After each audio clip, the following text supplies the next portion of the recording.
Today we are going to talk about other aspects of database design, part of database management system course. There are several other aspects of database design that are important to consider in addition to the structure of the database. Some of the other important aspects of database design include data quality, ensuring that the data in the database is accurate, complete, and up to date is critical for the effectiveness and usefulness of the database. It is important to establish processes for ensuring data quality, such as validation rules and data cleansing procedures. Security. Protecting the data in the database from unauthorized access is crucial for maintaining the confidentiality, integrity, and availability of the data.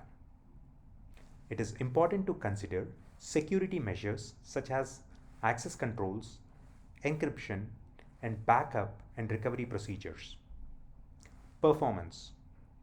Ensuring that the database performs well and can handle the needs of the users is important for the effectiveness and usability of the database.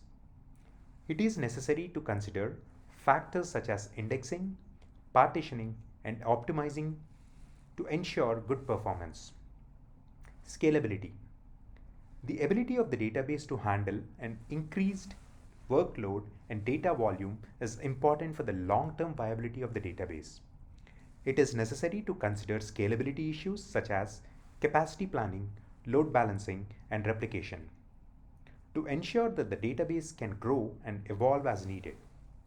By considering these and other aspects of database design, it is possible to create a database that is effective, efficient, and easy to use.